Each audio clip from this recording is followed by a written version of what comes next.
Can you share about your experience here 2 weeks?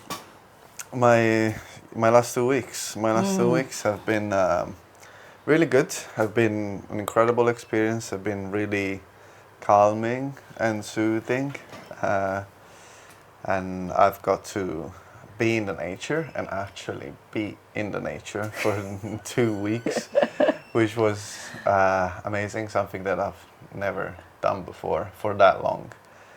And I've been to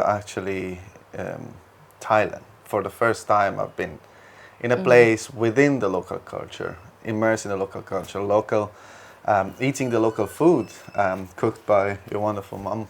I had to build a new school with the kids that are going to use it, which is also an incredible experience. The kids had so much fun, and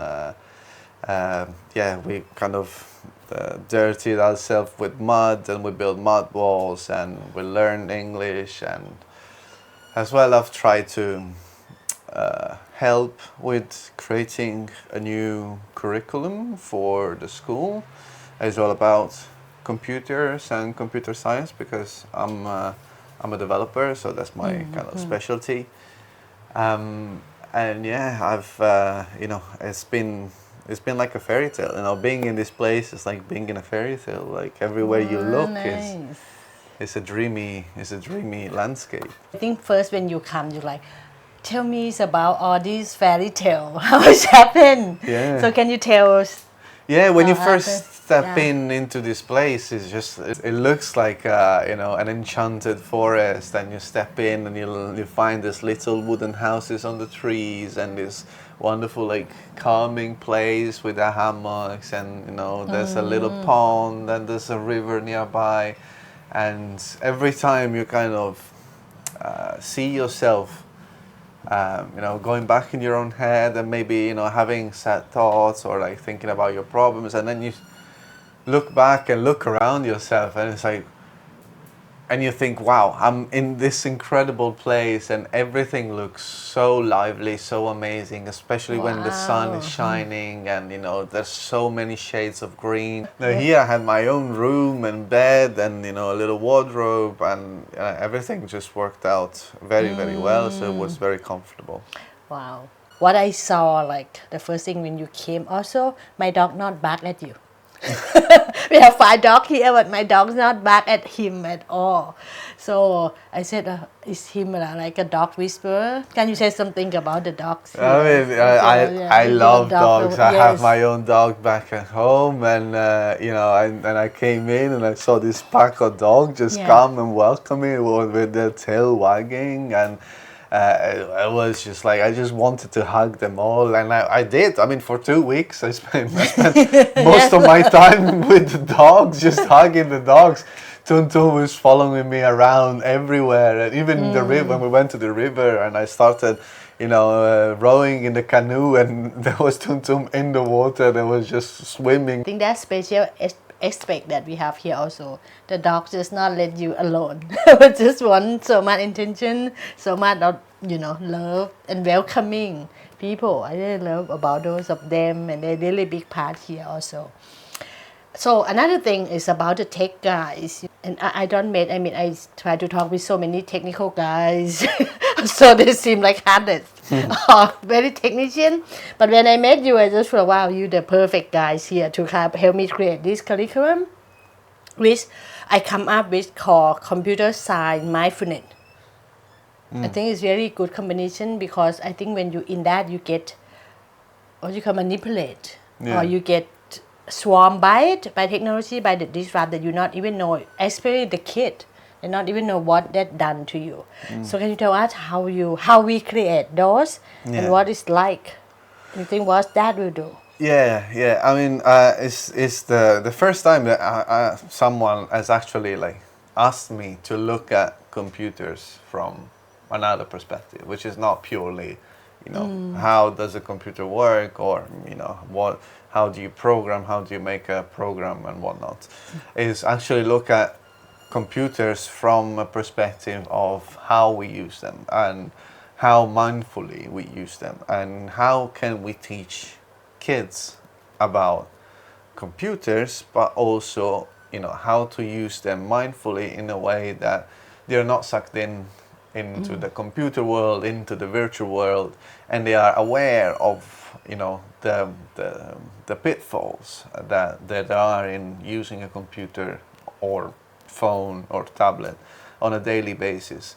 So we kind of engaged into this brainstorming session in which we started from the history of computer, how computers were invented, to the latest development like augmented reality, virtual reality, and artificial intelligence, going through all the phases of evolution of computer programming and computer structure and whatnot.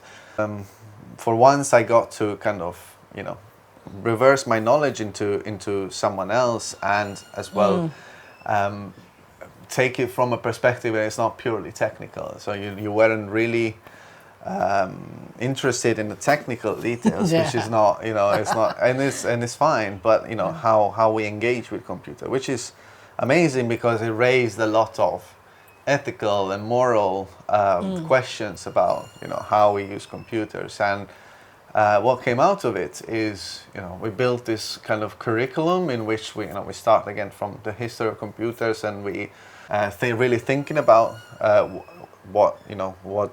computers are made or what is programming, but really thinking about how can we use programming or computers or the new technologies to improve the world or work towards the values that we really care about, and not just mindlessly taking in the technology as it gets proposed to us, but trying to make a change for a better technology for what we really care about: climate change, social justice, and so on and so forth.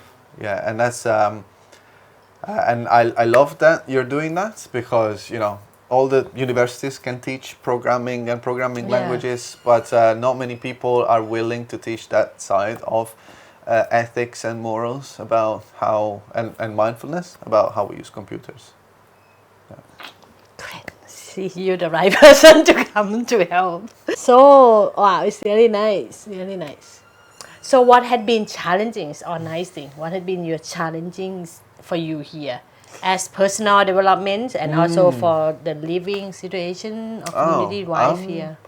Yeah, no, living situation-wise has been honestly very comfortable, and I haven't faced much. Well, yeah, the one challenge was when it gets dark here, it's and especially if it has rained a lot, you cannot keep a light on because even your phone. Yeah, not even your phone, because Not even under your blanket. Yep. So wherever you are, if you have a light on, insects will follow you everywhere because it's night and you have a light and it's rained recently. So it's been challenging because you get 8 o'clock, 9 o'clock, and you can't watch anything. You don't know what to do, and so I had to go to sleep at 8 o'clock because that's the only thing I can do right now, because otherwise I'll be full of insects. So that's been the only challenge that I've had, but it was quite interesting and quite fun. It kind of pushed me into a different kind of lifestyle, waking up quite early in the morning and going to bed early. It really helped my body in a way, because I really am like a day person, not a night owl. I really love the sun, and kind of aligning to that has been quite challenging at the beginning, but rewarding at the end. So that was really cool.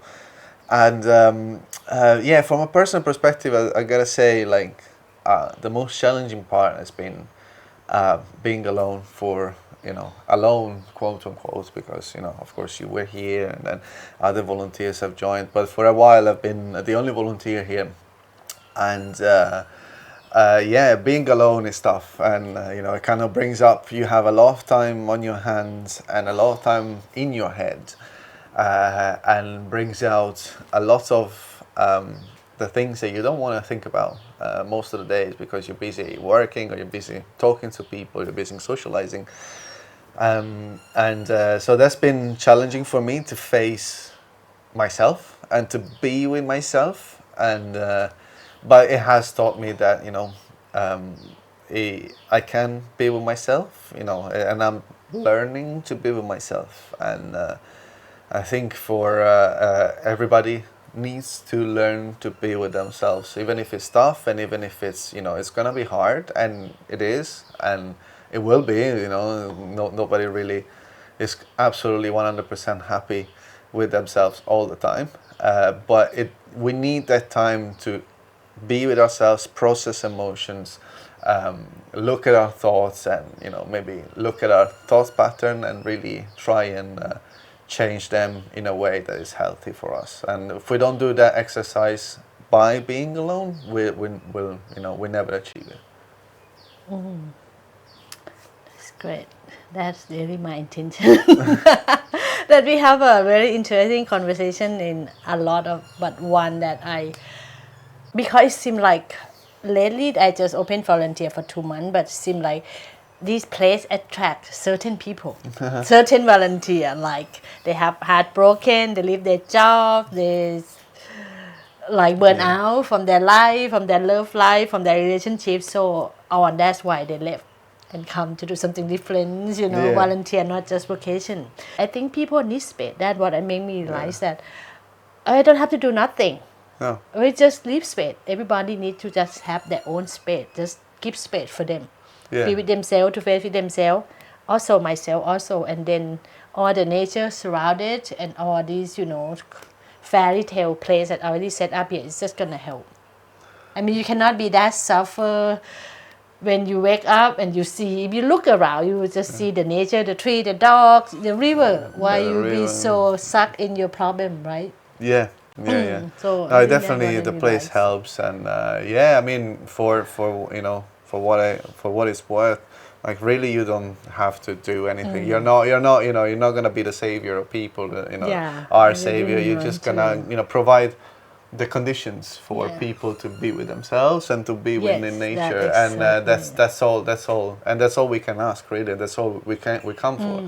We come for exactly for that, not to constantly rehash our problems, but to a little bit get out of our comfort zone, do something different, think about something different, be in a different environment, and give back. Give back to a community that needs it, or so the kids or whoever. So that's all we need. And so thank you for putting the conditions in place. Okay.